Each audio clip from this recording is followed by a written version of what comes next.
Appleton with an episode of Chatter for December 4th, 2022. For today's episode, the team at Lawfare decided to cross-post this week's episode of Chatter, a podcast hosted by David Priess and Shane Harris that features in-depth discussions with fascinating people at the creative edges of national security. Today's episode of Chatter is entitled Pandemics and Political Violence with Brian Michael Jenkins. In the episode, Priess and Jenkins chat about the threat of biological terrorism, the links between social unrest and plagues, the history of public resistance to efforts to protect public health, and more. This is Chatter.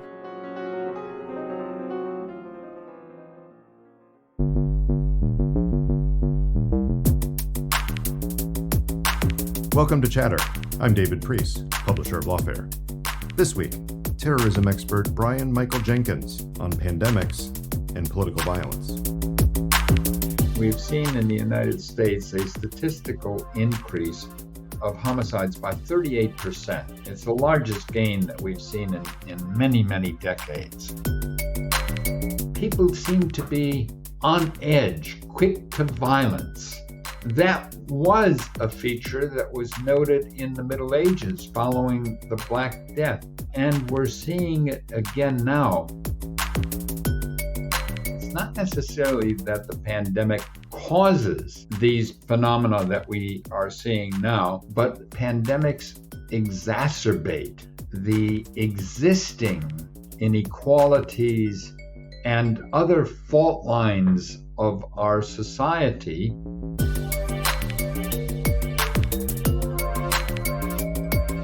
Brian, thank you for joining me on Chatter today. Thank you for the opportunity. Looking forward to the conversation. For those of our listeners who somehow aren't familiar with your decades of work, how do you summarize your life's research and the topics that you have focused on the most? Well, I've spent the past 5 decades actually examining the field of political violence, terrorism specifically. We started Rand's research program on this in 1972, 50 years ago in the fall as well. I tell people, give me another 50 years, I'll have it all sorted out. But it has been a fascinating journey for me.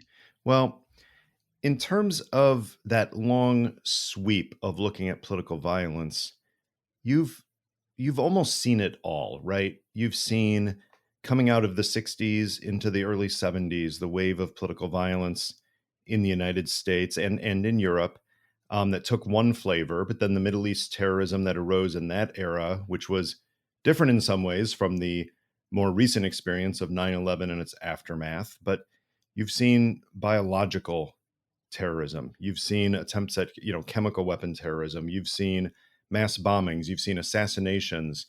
And yet, when you look at the long sweep of political violence and terrorism, going back to the anarchist days 100 plus years ago, going back to experiences in Europe and around the world before that, what goes around comes around, doesn't it? I mean, aren't these simply reflections of previous waves of political violence? That's true. Certainly, I mean the words terror as a political instrument and terrorism did not really enter the political lexicon until the early 19th century. But certainly the phenomenon itself has far deeper roots. It goes back centuries when people have used violence, not simply on the battlefield to defeat enemy forces, but have used violence in ways to create fear and alarm. Indeed, I've described terrorism as a mode of really as theater, violence that is aimed at the people watching. Where it is intended to produce, as I say, fear and alarm that will cause people to exaggerate the strength of the terrorists and the importance of their cause. That has been a recurring feature. In the more recent decades, really over the past half century, we've seen that particular form of violence become increasingly refined. It certainly has taken advantage of uh, an arsenal that is available to almost everybody right now. Mhm. Weapons have been democratized, so to speak. But perhaps most of all is the difference in communications that we've seen. It was in 1968 that we saw the first deployment of communication satellites, which enabled us to watch the news, watch live feed from uplinks worldwide. And if you go back to my original concept of terrorism as theater, then the ability to reach an audience of global proportions has enhanced that particular type of violence at the same time that the possession of weapons of mass destructions by states has discouraged all out warfare between states. So we've seen a substantial Right. shift in the way wars are waged. Absolutely. Well, I think some of the themes there actually will weave into the bulk of our conversation here because I really want to talk to you about how pandemics affect armed conflict, terrorism, the use of biological weapons, picking up on themes in your recent work, including a book called Plagues and Their Aftermath: How Societies Recover from Pandemics. Tell us about the origins of this book back in the summer of 2020. How did you come to take your expertise on political violence and focus it in on the effects of pandemics as they relate to that and wider societal issues? Well, to be honest with you, I hadn't set out to write a book about the topic. I was asked to uh, write an essay, which was ultimately published in an academic volume in Europe, in Vienna, actually, on how the pandemic conceivably might affect the realm of political violence. That was clearly in my pasture. But since I was prevented by the pandemic from my usual travel schedule, I ended up using that time and reading more and more books about the great pandemics of history, and it became, in a sense, a journey for me to look back at these pandemics, the Great Plague of Athens, the Black Death, the pandemic of 1918, and to try to think about how that might really be replicated in the COVID 19 pandemic. Like any explorer, I kept notes and ultimately shared the notes with various other people. And one of them said, you have a book in here. And so we basically took all of the notes and stapled them together and turned it over to a publisher, and it ended up with a book, Plagues and Their Aftermath. Yep. It's not really about pandemics themselves. It's not about epidemiology. It's not about the medical issues. That is far beyond my field. It's really about the consequences of pandemics, not really in terms Yeah. of lives lost, but in terms of the economic disruption and devastation, in terms of the way that they deepen divisions in society, in terms of their effects on individual and collective behavior, and the political consequences of this. So, this is less about the dragon breathing fire and more about the thrashing dragon's tail. And it's amazing because you don't write a history of each pandemic. You're not retelling the story of the, as you said, the 1918 pandemic or the Justinian plague or the Black Death. But but you have to know all of those. That is, you're bringing examples, you're bringing similarities and differences from across a dozen or more major pandemics and epidemics. So you had to research the heck out of it. And you came to one insight that I hadn't really thought about much, which is that here we are, what, 2.5 years, a little over 2.5 years into the COVID pandemic, and the societal fatigue wore in so much that even with successive waves in recent months, there's really been no move back towards shutting things down or even forcing masking in many public spaces because it's taken so long and it's been such a long trek. And that's not really the case. We tend to think of epidemics as finite events with a limited duration, but that's not true across history, is it? Not at all. You're absolutely right. People tend to think of pandemics as events with clear beginnings and clear endings. From patient zero to, in a sense, an official announcement that it's over. That's not the historical pattern. Pandemics have very ragged endings, and often are followed by, as in earthquakes, aftershocks. That is, not simply the new surges, but rather, even years later, subsequent waves. I mean, if we go back to the Black Death of the 14th century, Hmm. the first wave was 1348 on through about 1351, but there were at roughly 10 to 20-year intervals recurrences of the bubonic plague, um, going on for over the next several hundred years.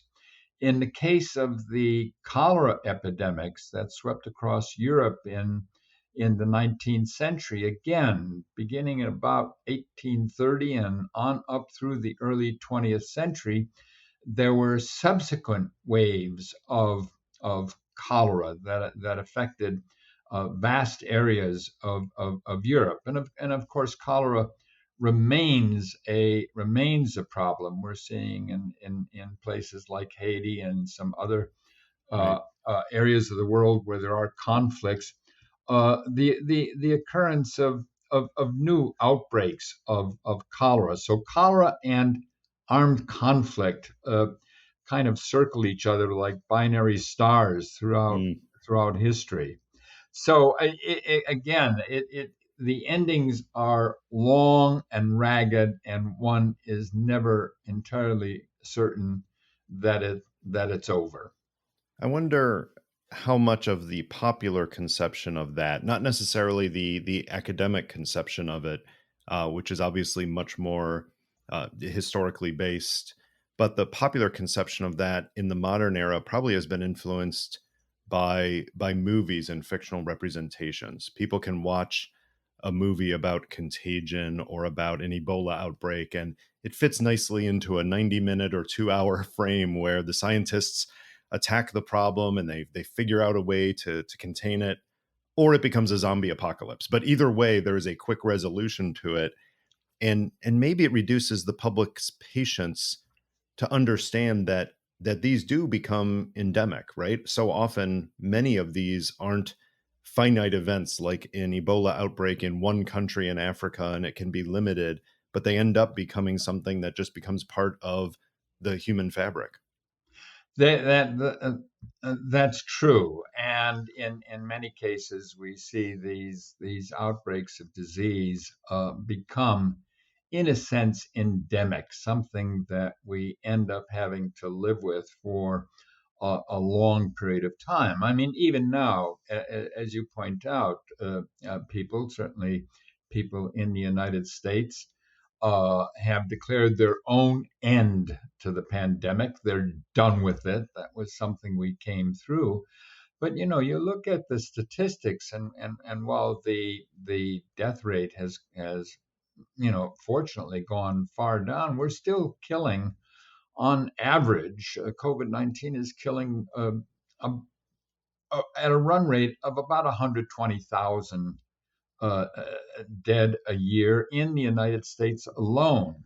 Right. Um, Curiously, that has somehow become an acceptable figure now. When if I had said that, well, we're going to have a long-term run here of flus killing 120,000 people a year, that would have been completely unacceptable.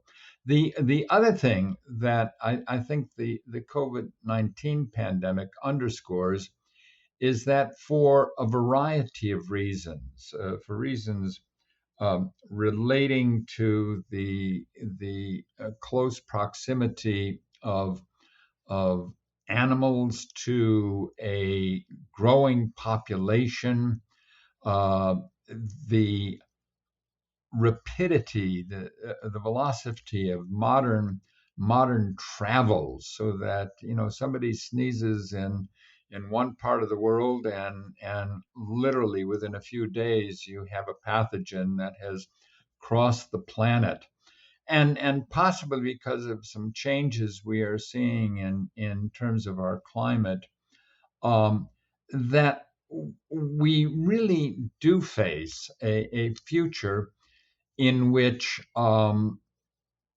outbreaks of disease, new diseases, are likely to occur. Not every one of them will become a dangerous worldwide pandemic, but certainly our ability to respond to new sudden outbreaks of diseases we're not familiar with, I suspect is going to be tested again in the coming years. You spend some time in researching and writing this, looking at the economic impacts of pandemics. And I don't want to gloss over those, but I'm going to, because I want to move to the stuff that's more interesting. But I do want to point out that the economic impacts do feed into the issues of public resistance and political dynamics, and ultimately to potential political violence. So the issues of unemployment and the widening of economic disparities, the suffering of some parts of the world more than others, the absolute poverty that can result from pandemics, all of those are real, and I don't want to minimize those. But I do want to feed that into the wider issue of public resistance to crackdowns. The COVID experience was the first experience that a lot of people had, especially a younger generation, to the idea of public safety measures at a grand scale, whether it's quarantining or shutdowns. And yet, crackdowns against pandemics aren't new. The Black Death, people, had the Red Crosses put on their doors and were isolated. But public resistance to crackdowns and popular uprisings, whether to vaccination efforts or whether to government efforts to protect public health, that goes back at least to smallpox in the 1770s, but certainly was widespread in the 19th and early 20th centuries, right? Give us some examples of that, how previous pandemics really should have given us some sense that there was eventually going to be some mass public, if not uprising, at least upset about the crackdowns that were put into effect. Well, in fact, since the Middle Ages, it has been recognized that large-scale outbreaks of disease are dangerous, that they demand aggressive responses, that resulted in travel being restricted, that restricted trade. People, as you point out, people who were exposed or even possibly exposed were quarantined. That is, kept apart until they presented no danger.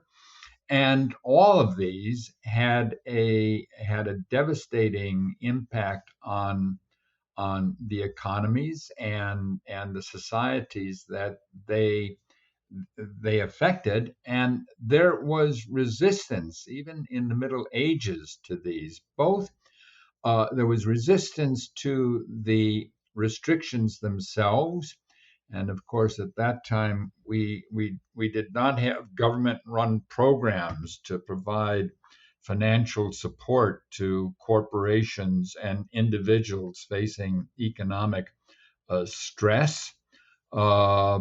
Survival was at stake, and public officials at that time, who manned the gates at around the walls of cities were assaulted. Authorities that tried to enforce these rules were attacked.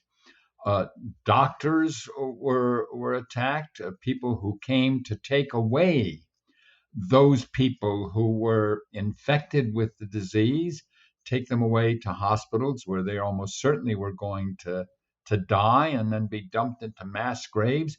There was, in many cases, armed resistance to that. So, resistance to control measures is nothing new. Then, in the aftermath of pandemics, uh, governments often did things that resulted in further provoked further resistance. For example, um, um, the Black Death, again back to the 14th century, it killed off as much as half the population of Europe. This was really depopulation. We haven't seen anything like that with COVID-19, but that depopulation actually fundamentally changed the structure of society. Uh, Workers at that time were bound to the land. This was a feudal system and a manorial system. They weren't slaves, but they couldn't leave. They couldn't leave the property without permission of the lord of that property. They owed that lord so many days of labor. That was the Lord's land. Um, and But with a sudden uh, depopulation effect, there were far fewer workers, and that changed the balance. Really, workers were able to demand better deals because there was such a shortage, and they could take off from the manor and find work under better conditions elsewhere. The crown tried to correct this. It tried to reinforce these rules. Mhm. Um, it tried to make up for its own economic losses during the pandemic, and that in turn provoked greater resistance and even ultimately led years later to England's first social revolution in 1381. And so there's a direct sequence of events. We saw that again in the cholera epidemics in Europe in the 19th century, where the population resisted and where that resistance reinforced the class divisions in society and probably had a significant impact in radicalizing Mhm. radicalizing European society. That's fascinating that even in some historical cases where we don't have perfect information, um, we still can trace through some correlations at a minimum of these epidemics and some of the labor issues with supply and demand, the rights of workers, and social, if not social revolutions, at least social unrest. That is, they're all there.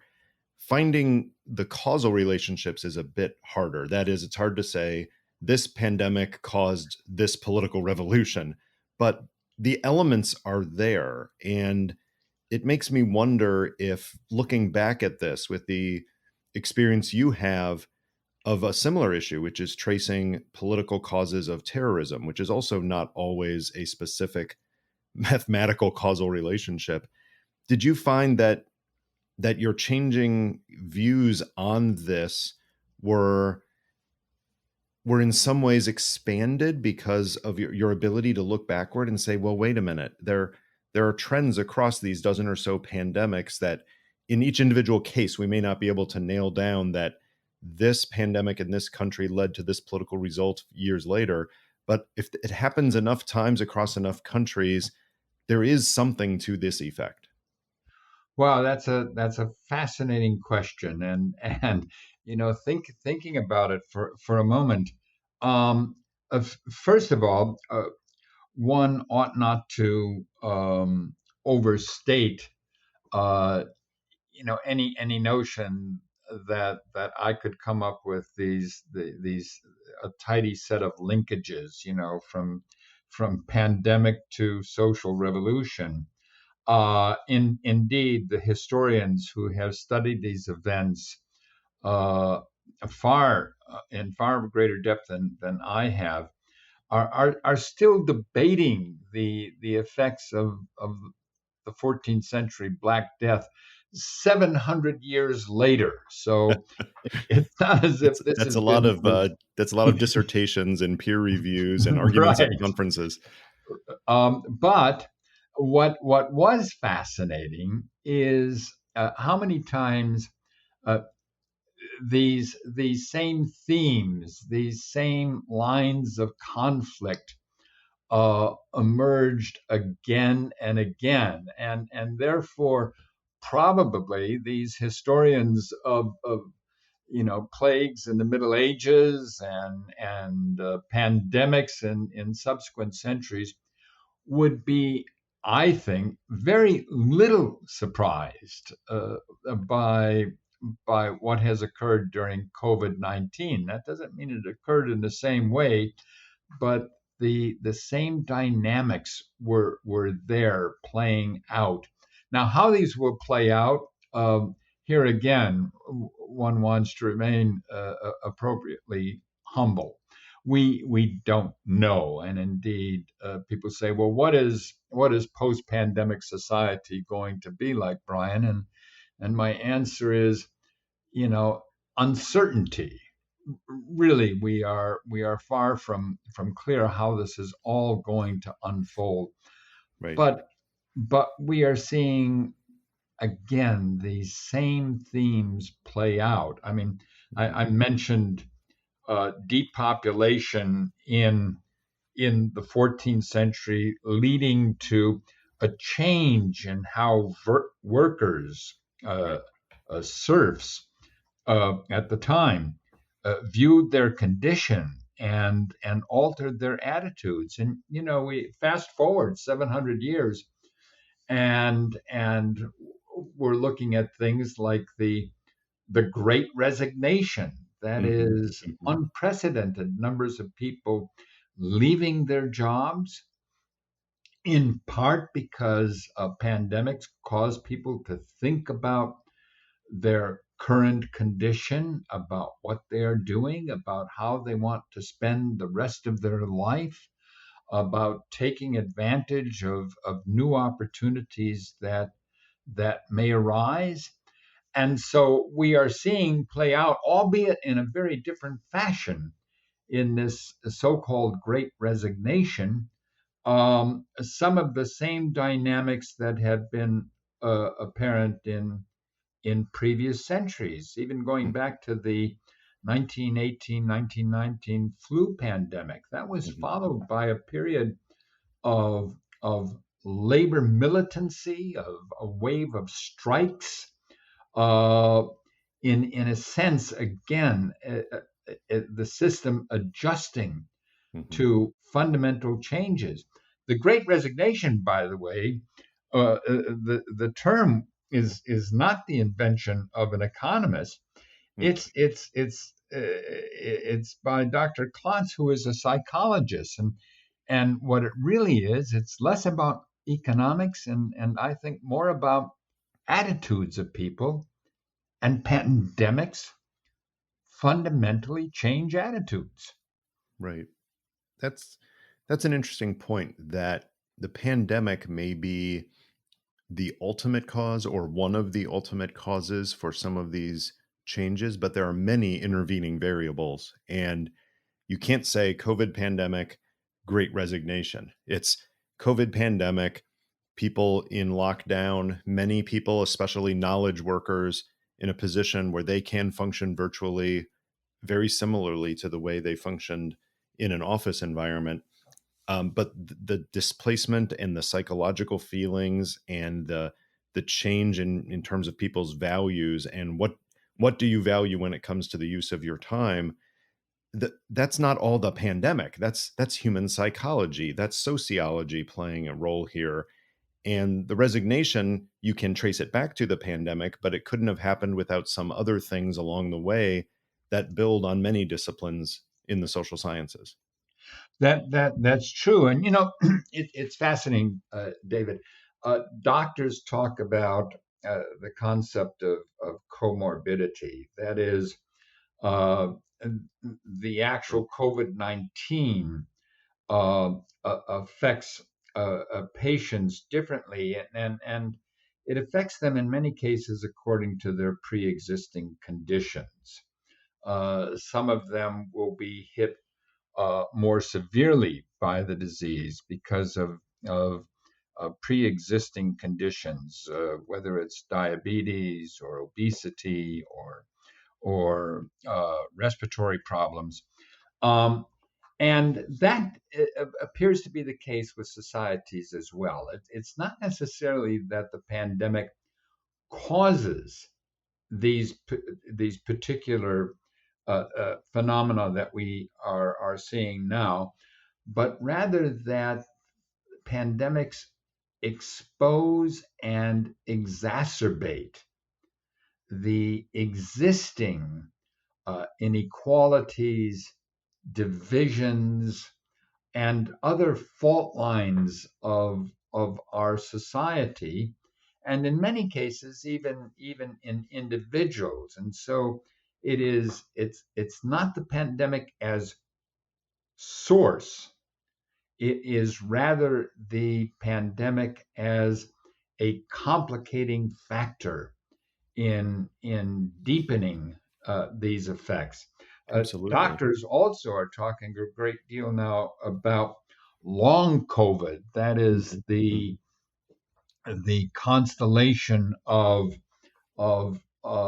after effects of one having suffered COVID, and these range from everything from physiological problems to psychological problems to uh, uh, uh, to issues of brain fog and things of this sort. And sometimes I suspect that we are seeing a bit of the same thing as we move toward our own post-COVID society, our post-COVID landscape, and that is the lingering after effects of the pandemic itself. That is, for years after, we are going to be seeing manifestations of this. One study that was particularly fascinating um, involved the flu pandemic of 1918, 1919. And there were already clues from previous pandemics that pandemics increased distrust in government institutions. And we can naturally understand how that happens. Governments are intervening in areas where they normally don't intervene. They're affecting people's lives, and yet there's still death and devastation as a consequence of this. Um, One can see that happen. So that part was not particularly surprising in a study that looked at the legacy of distrust following the 1918 pandemic. What was fascinating was that using some fascinating methodology, um, the researchers were able to demonstrate that this level of distrust was passed on to future generations. That is, children, grandchildren, even great grandchildren whose forebears had suffered deeply through the 1918 pandemic still had higher indications of distrust in government than others who came from backgrounds where the family had not suffered the same kind of loss and devastation resulting from the pandemic itself. So, in other words, the distrust was really inheritable. Hmm. And so as we um, transition to a more post-pandemic society, we're uncertain yet as to what the long-term psychological consequences, both at the societal level and at the individual level, will be of our collective experience of going through the COVID-19 pandemic. Sure.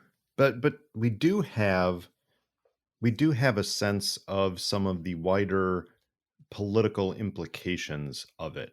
That is, some of the reactions to it that build on that distrust that grows manifest themselves, well, really in two ways. And we'll do the positive first, and then we'll go back to what you and I like to study the most, which is the negative. So the positive is, even during this pandemic, we've seen it, which is it can bring out the best of human nature. You see it in medical personnel, you see it in neighborhoods, you see people looking out for each other in a way that maybe they didn't when things weren't so dire. Okay, now to the negative. The negative side is some of the worst sides of human nature, like scapegoating, finding someone to blame, which most often in history ends up being one of various minorities, whether religious minorities, ethnic minorities, you name it, whether it's people banding together to take direct action against perceived government overreach. You see this transition from the dynamics of, you know, relative deprivation and some of the economic effects we've talked about, some of the personal psychology manifesting itself as resistance to authority and even political violence. Talk through that dynamic a little bit. What can we say about the relationship, both ways, between pandemics and political violence? You know, you pointed to one thing which has certainly been a common feature of of pandemics, going back to the Great Plague of Athens. The You're Athenians, going old school, Brian. all the way back. Yeah, I mean the Athenians blamed it Thucydides, right? on the Yeah. blamed it on the Spartans, Hmm. and during the Justinian plague in the late Roman Empire, it was blamed on what was then a rising minority of Christians. And through the Middle Ages, Christian societies, blamed it on the Jews or on the Gypsies. In more recent years, we've seen the blame fall on Asians, and not just in the COVID-19 pandemic, but I mean there were during the late 19th century, early 20th century, there were violent attacks on Asians in this country as a consequence of outbreaks of disease. So that's a common feature. We do see evidence of in previous pandemics of a fraying of the fabric of society, of an increase in antisocial behavior. Um, Now, again, those who study this say, well, this reflects, prolonged isolation, anxiety. We see increases in irritability. Um, One thing we are seeing in the current pandemic, which to me is fascinating from the standpoint of violence, um, increases in violence itself Hmm. are are not without precedent. The murder rate in the homicide rate in the United States in 2020 jumped up by about close to 30% in the United States, and that was followed by another increase in 2021, less dramatic. But if we put those 24 months together, we've seen in the United States a statistical increase of homicides by 38%. Now that's a dramatic increase. It's the Hmm. largest gain that we've seen in many decades. But apart from murders, which you can count easy, we're seeing another phenomenon which we really don't have a way to capture statistically yet, and that is the increase in what I'll simply call a social, a random social aggression. Hmm. That Hmm. is, these are acts of violence, unprovoked violence, not connected with ordinary crime. I mean, we're not talking about muggings here or armed robberies, and which have no political nexus. There's no ideological motivation. This is simply uh, people at random behaving violently toward one another. You know, in New York, in 2021, there were over 60 people pushed off of subway platforms into the path of oncoming trains. Right. That itself is not a new crime, but certainly a dramatic increase in behavior. We're seeing just random attacks. In some cases, we're picking this up uh, uh, in at train stations, on surface transportation, and interestingly enough, on airplanes as well, with unruly passengers, which has become a major problem. And it's not because of the venues themselves, except that these are simply places where populations of strangers come together, and people seem to be on edge, quick to violence. That was a feature that was noted in the Middle Ages following the Black Death. Again, people on edge, quick to violence. And we're seeing it again now. We don't have good statistics, but it has become a major issue. Is it the result of isolation? Is it the result of social stress? Hmm. Is it the result of widespread mental illness? Uh, we don't have an explanation, and so back to my field of trying to understand uh, violence, collective violence, terrorism, things of that sort. This is one area that I'm really trying to understand, and indeed, in the process of gathering more detailed information, both quantitative and qualitative, about these incidents to try to get a handle on what's going on here. Right. It is a phenomenon.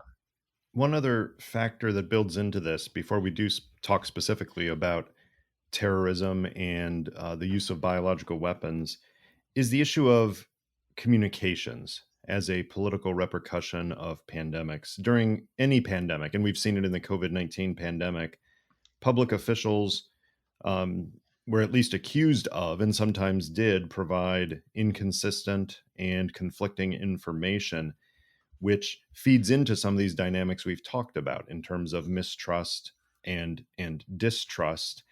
But that's not unique to pandemics, right? Whenever there's an issue with communication, it it exacerbates issues of cultural divide. And you tell a story about an investigative company where you were working that was called in to assist with a major American corporation whose founder had been accused of worshiping Satan and devoting corporate profits to a satanic cult. Talk through that case study and the issue of communications and what you learned from that, and how that really illuminates some things about the way that pandemic communications have political results. That particular case and the phenomenon we're talking about really has to do with rumors and how rumors spread. Yeah. And in looking at that case, I was called in to assist. Uh, we were actually just like epidemiologists who trace back to patient zero. we looked at the rumor. We had dates of the very first reports of the rumor, and we were actually able to, on a map, plot a timeline and go backward, and in a sense, not quite find patient zero, or source of rumor number one, but we were able to localize the where it first occurred, and we were then able to look at how it spread, and it was following the interstate highway, which was fascinating. It was going right down. You could track it. Uh, the reports of the rumor, as it began to spread across, in particularly the southeastern part of the United States. And I actually ended up, as part of that case, talking to theologians, because the question I had is this is about the devil, and who is likely to believe this, and it Yeah. turns out people who believe in the devil, not as a theological abstraction of evil, as a real entity, in a sense, a living, fire breathing devil. And so that gave us some clues of because we were able to use, in a sense, the distribution of religious beliefs, on maps, and it enabled us to predict where the rumor was likely to find root, find in a sense, uh, a hospitable environment, and where it was not likely to go, and that enabled us really to get beyond the rumor. Just as when you fight a wildfire, you get out beyond it and you Yep. create a perimeter around it, Yeah. and therefore we were able to block that particular rumor.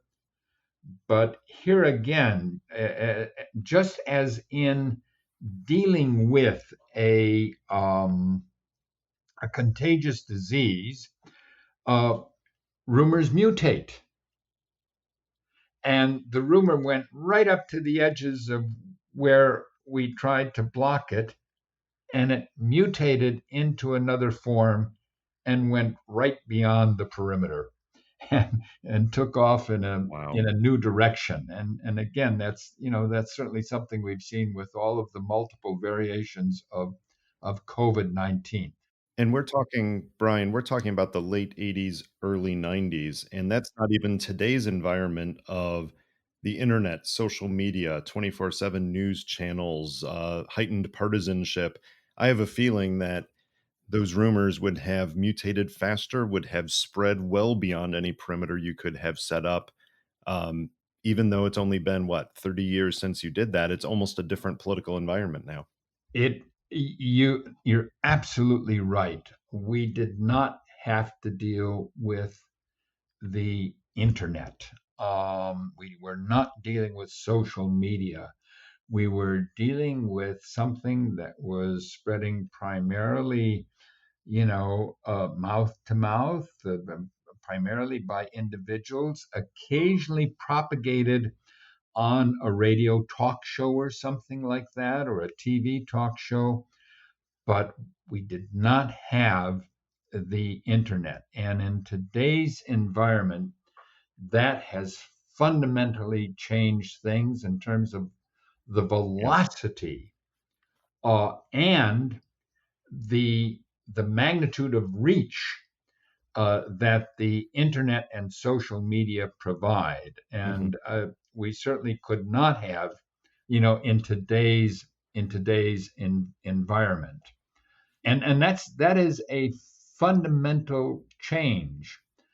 Now back to the political differences. Look, Mhm. if we were dealing with something like the Black Death, which, as I said, wiped out as much as half the population of Europe, literally, that is bodies piling up in the street. And COVID-19, fortunately, um, never got to that level. I mean, we're still talking about something that has fortunately killed, approximately a third of 1% of the American population. Now, in terms of total numbers, that's Yeah. big. I mean, That's that's many, over a many, million many people. lives. And I don't think either one of us wants to minimize that. But compared to something even like the 1918, 1919 pandemic, and certainly to some of the pandemics in the Middle Ages, it's an entirely different level. It is, and so what that has meant. I mean, first of all, these numbers that are being reported, in the press, are just that. They're abstract numbers, and in the absence of visible evidence of imminent doom, again, bodies piling up in the streets, the risk to human life can be weighed against the risk to economic well-being, individual freedom, potential social disorder, and people can come to different conclusions. And people have come to different conclusions about whether greater harm was done by the social distancing, by the isolation, by the closing of schools, by the shutting down of a great chunk of commerce, or was the greater threat the loss of life? Now, again, we go back to pre-existing conditions. Given that the United States was already going into the pandemic a polarized society politically, our politics have deeply divided the nation. Those differences very, very quickly conformed to uh, political attitudes, and what it did is it really deepened the political divide. So, had COVID-19 posed a much greater threat to life, then somehow the shared dread might have forced social bonding. But Yeah. it was serious enough to demand collective action, but not dangerous enough to set aside our differences. Let's apply this to the issue of your primary expertise of terrorism, and related to that, the use of biological weapons as a tool. What does history suggest about the cause and effect links between pandemics and, no kidding, terrorist activity? And one thing you see right um, immediately is the the attempts by political extremists to explain the pandemic in ways that will benefit their particular cause, and to exploit it if they can as a recruiting tool. I seem And to recall, correct me if I'm wrong, but I seem to recall at least some leaders of the Islamic State um, were claiming that this is Allah's punishment for the infidels, and trying to basically fit COVID-19 into their existing narrative. you're absolutely right, and that again historically is not new. I mean, again, we go back to the Roman Empire, and people saying, well, we haven't been paying appropriate attention to our traditional Roman gods, Mhm, mhm. and instead we are challenged by these bothersome Christians. The gods are punishing us for our substandard zeal. That's a recurring theme. Um, and so one, to explain it in ways that reinforce the extremist beliefs, then to use it as a recruiting tool. So those who are already white supremacists or anti-Semitic or anti-Muslim or anti-immigration, uh, you know, those extremists uh, will immediately attempt to exploit the pandemic, not only to scapegoat, but in a sense to encourage their followers. I recall one thing that appeared on one of the um, white supremacists in white supremacist websites, and was moving around in those circles, and it was a poster. It was in a sense a mock-up of a CDC poster, uh, and it said, if you are infected with COVID-19, visit your local synagogue, visit your local mosque, Mm. go to your uh, ethnically diverse neighborhood to spread Yeah, to encouraging the spread the spread. Maybe. contagion. Oh, And again, this goes back to a narrative. There are a lot of the other thing we've seen on the internet are a lot of online fantasies, genocidal fantasies, uh, that how can this be? How can the COVID-19 be exploited, not simply to increase total casualties, but to affect certain segments of society more than others. And here we get into some, you know, almost philosophical areas that have fascinated people for a long time. I mean, we all have an understanding of the concept of, of genocide, and that is trying to kill as many people of one particular race or religion or tribe or ethnic group, but not others.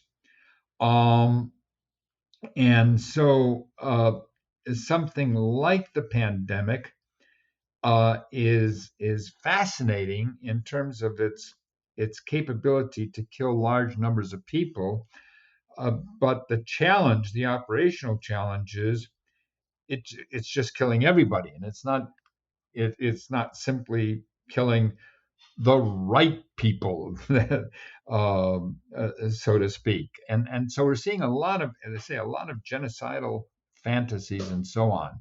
I don't know that COVID-19, the pandemic itself, has opened, given political extremists any new ideas that they haven't thought about already. What it has done clearly is it has prompted a lot of people to think about biological weapons, and that probably is not a good idea. I mean, right. That's such a good point, because I think in the general public, the fact is during the COVID pandemic, we have not seen catastrophic terrorist attacks. We haven't seen a 9/11 style event. We haven't seen certainly in the West. We haven't seen what we would consider even a major plot that was brought to fruition. So I think the general view is that terrorism, if not stopped, that the pandemic certainly dampened the terrorist impulse. But your point is there's two factors there. One is that there's the belief in terrorism, that many people believe that the threat of terrorism has increased, and that feeds into these general political issues. And secondly, of course, that the whole idea of using pathogens as weapons is not new, and it has been done in the past, including in the United States in the 1980s. But has that put the idea into people's heads enough that it's only a matter of time before somebody weaponizes a pathogen in a new way?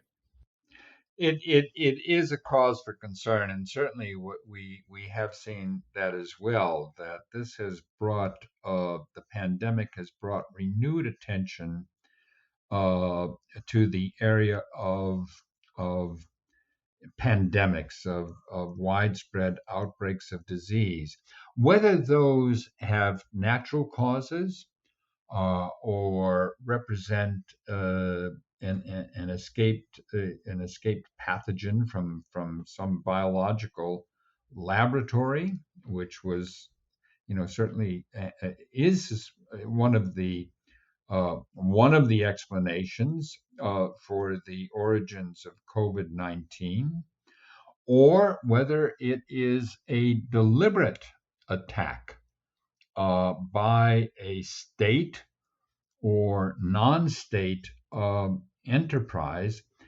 That has become a major issue. Now, again, to look at this more broadly for a moment, and to bring in some of the other complicating factors that you alluded to in your earlier comments, which is appropriate. We are now not just dealing with the aftermath of COVID-19 and the possibility of new outbreaks of disease, but we're also dealing with a major war for the first time in decades in Europe, a war that has had very far-reaching effects in terms of world food supplies, and that has already brought about the specter of the possible use of nuclear weapons, and that environment, those two in combination, have created even greater uncertainty about the future. And a third dimension is of course what we see in terms of weather-related events, widespread droughts across the world, which are resulting in famines in some parts of the world. And here we are in the 21st century, and we're dealing with pestilence, we're dealing with war, we're dealing with famine. Mm-hmm. I mean, these are the horsemen of the apocalypse, and and that again does affect our individual and collective mindsets, and creates for many people an extremely stressful environment, and we're not sure how people are going to react to that. And it is important to note that the idea of biological terrorism isn't new. I mean, even in fiction, the 19th century had several novels that were talking about germ warfare, and H.G. Wells famously wrote The Stolen Bacillus about, as I recall, it was an anarchist plot to poison the water supply in London or somewhere else in the UK with was it cholera? It was something of that sort. So this isn't a new idea. It's not that COVID-19 is going to create an idea that isn't out there, but it's one of those things that, with all the other things you've mentioned that we are collectively worried about now, the threat of terrorism on the grand scale certainly hasn't gone away, and the threat of biological terrorism may be something that we need to pay even more attention to now. No, that's absolutely true. And as I say, it's not a prediction that biological terrorism will occur. And I tend to shy away from statements, not if but when, that imply a degree of inevitability. Right. But again, because of the combination of warfare, the weather and climate developments that we are seeing, however one feels about those, plus these outbreaks of disease, that we are now in a new environment, and at the same time, interestingly enough, our ability to mobilize either globally or nationally to deal with these has become more difficult. One of the casualties of the pandemic is governability. We're already dealing with deeply divided societies. We're dealing with growing distrust in institutions, in our political systems. We are dealing with economic stress. We are confronting, in a sense, the phenomenon of anti-science,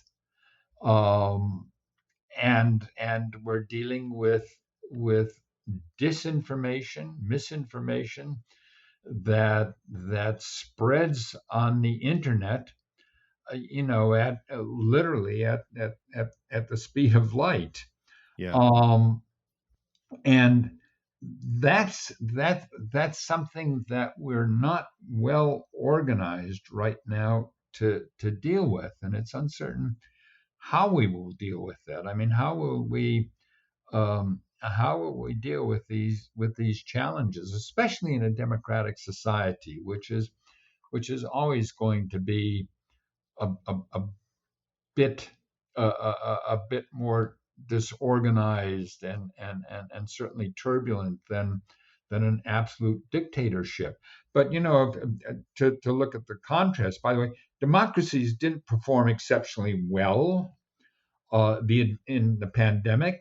Um, the advanced countries of the world didn't perform exceptionally well, which is not to say that totalitarian countries did especially well either. And we look now at China in their absolute shutdowns to Right. deal with outbreaks of COVID-19, which are still taking place in the country.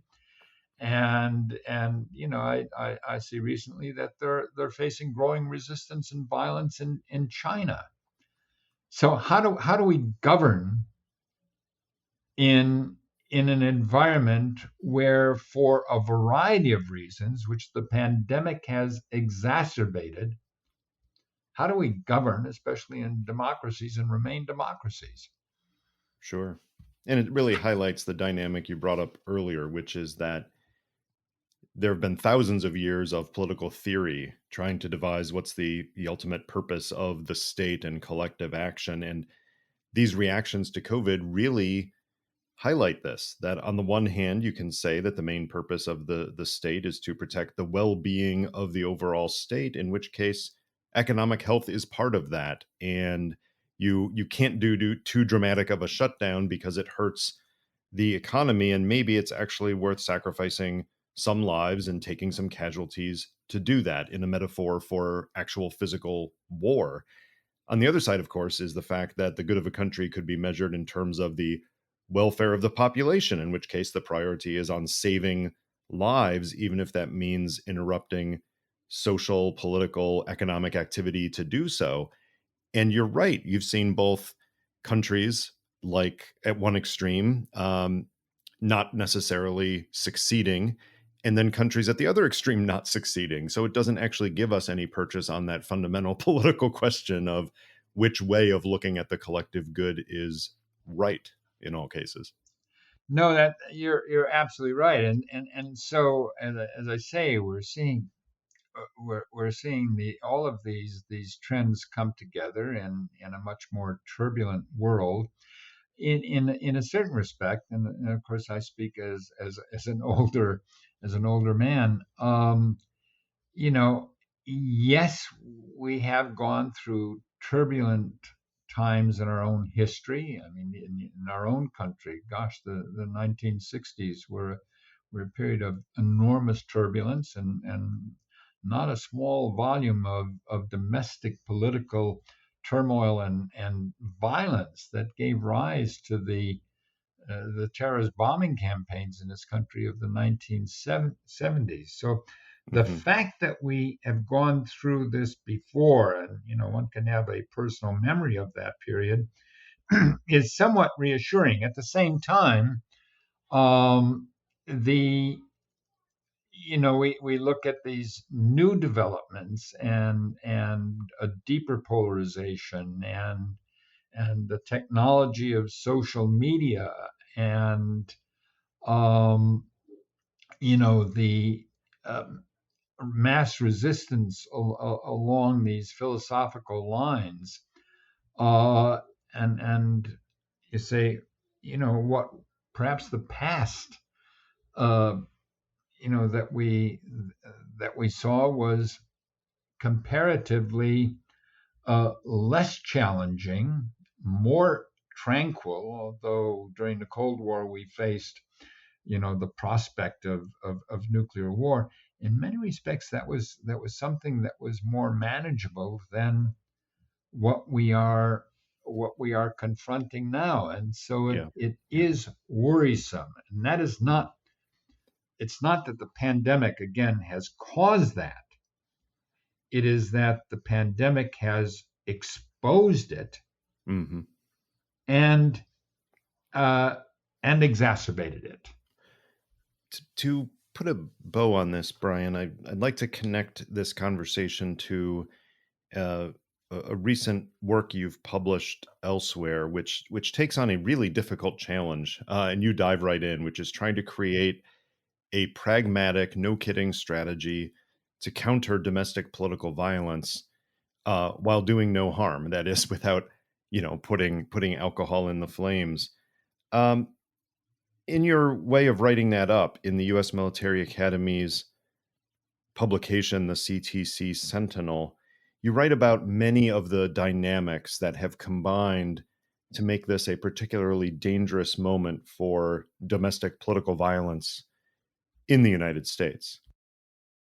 And among those factors, it is by far not the only one, but among those factors are factors that are correlated with the pandemic, things that the pandemic itself exacerbated. And I'm wondering if you could kind of make that connection for us here to close out. How is it that the rise in potential and actual domestic political violence in the US that I know you're concerned about enough that you've crafted a strategy to try to deal with it? How is the pandemic feeding into and blending with that to make this an even more sticky problem? Well, we were already dealing with a fraught situation, and perhaps that situation is the right word. I'm a former soldier and was commissioned in the infantry, and the first thing you learn as an infantry officer is everything depends on the terrain and the situation. And so before crafting or thinking about any strategy, you look in this sense at the political terrain and the situation. And that tells you that the United States, because of our political divisions, because of the increase in random violence and individual violence. Thus far, fortunately, not many manifestations of collective violence, but because of that, the United States is in a delicate situation, and as any physician, the first rule is do no harm, and so you want to be careful hmm in terms of any type of approach, any type of strategy, that you don't make conditions worse, and we could end up inadvertently doing that so easily, and therefore, um, the strategy that I recommend, the elements of what I call a pragmatic strategy, and pragmatic is the operative word. It really is primarily a set of cautionary notes. In other words, be very, very careful that you don't do something to make things worse. You want to isolate those who might carry out acts of violence. Certainly, you'd like to prevent that, but not do so in a way that turns half the country into enemies of the state. Um, you you want you need to prosecute when necessary. The law really provides the guardrails against political violence, but the prosecution ought to focus on the crime, not political motivation. Um, and that is, don't get deeply into the idea that a strategy to counter political violence will become part of a political crusade to deal with to advance one's political agenda. That would be extremely dangerous. We have to keep law enforcement here in a widely accepted law enforcement role. So those are some of the elements of it. And we may even, one of the trends has been really over the past 25 years or so, there's been great pressure on law enforcement to move from a traditional reactive posture where a crime is committed and law enforcement investigations attempt to identify the perpetrator, apprehend that individual, and bring them into a courtroom. That's a traditional approach, and the pressure has been, especially as a consequence of terrorism, that we have to instead move first to prevent. So we have to intervene and affect the the thinking and motivation of those who might be involved. Um, that that might have to be not abandoned, but we might have to back off on that a bit. And if we're going to, I'm not saying police should not intervene where they can to prevent a crime from taking place, but the idea of broader social interventions to identify persons who might be vulnerable to radicalization and recruitment to violence is something, again, we want to be careful of, and it's very, very interesting to look at the parallels in terms of dealing with outbreaks of disease and dealing with, in a sense, rising violent ideologies. Do we try to adopt extraordinary measures to head off political violence, which might be, in certain circumstances, counterproductive in terms of holding our political system together? Or do we instead say, look, we're going to have to accept that some events, tragic events, will occur, and we're not going to be able to stop these. And if we try to intervene, then we are going to risk deepening the divisions and making things even worse. So we ought not to think of ideology as a contagious disease. I got to tell you, that's a hard message for people to hear, but something important to think about is, and you caveated that at the beginning by saying, no, if there's an actual criminal act, yes, law enforcement needs to do its job. But the idea of, in a sense, holding back on, I don't know what you'd call it, pre-crime, holding back on issues that are radicalizing in order not to spur the radicalization. There's definitely a lot of debate over that, but that's, like you said, that's why the operative word is a pragmatic strategy, because you're trying to find something to put into action that does no harm and makes things better in the medium to long term. No, that really is critical, and what we face now in this country in terms of domestic political violence is, in my view, going to be a lot more difficult than our comparatively, there were certainly egregious failures and injustices done certainly at the beginning, but we did manage in a post 9/11 environment, the threat posed by homegrown jihadists. Right. Now, Right. there were some tragedies to be sure, but overall, as I say, it can be judged to have worked. That is not going to be the template, however, for our strategy going forward. There are just so many differences. We're not dealing with something that is seen in the country as an alien ideology or belief Hmm. system. We're Hmm. we're, we're dealing with whether it's philosophical beliefs or whether it's deeply embedded um, prejudices in our society. We're dealing with currents in our history that go back a couple of centuries.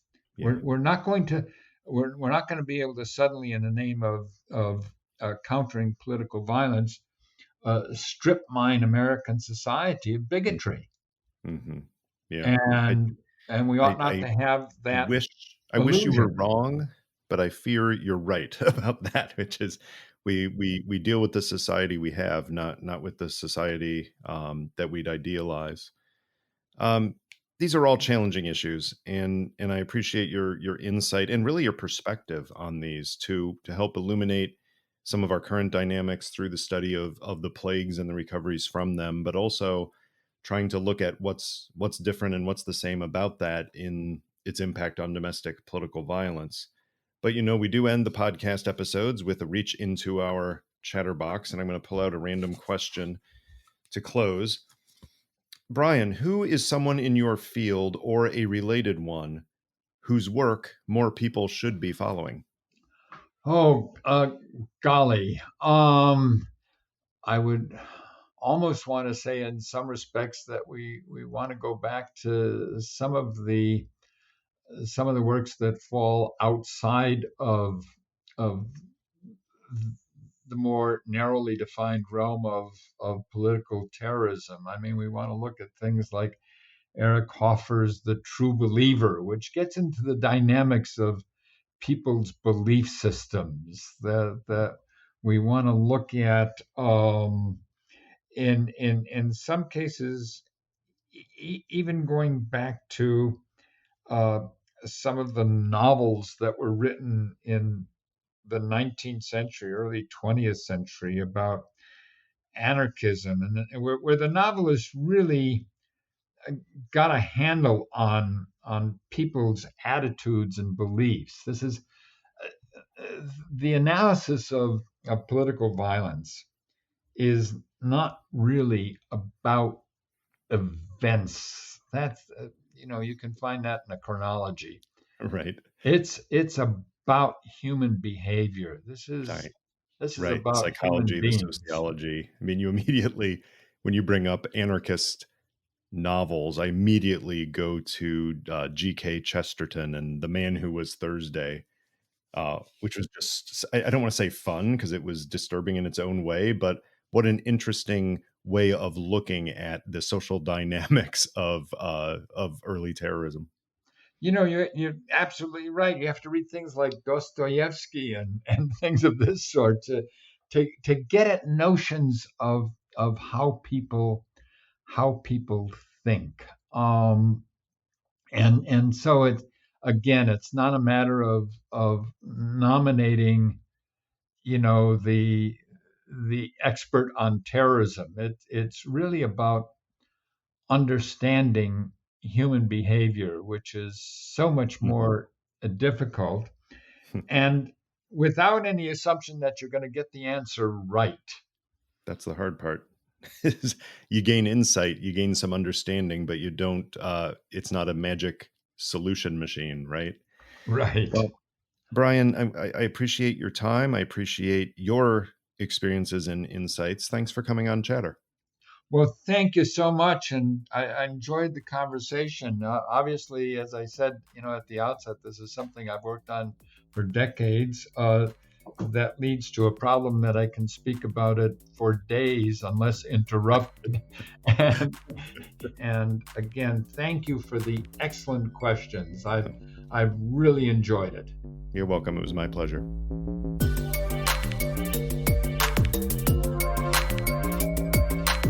That was Chatter, a production of Lawfare and Goat Rodeo. Please subscribe to the podcast and find us on Twitter at ThatWasChatter.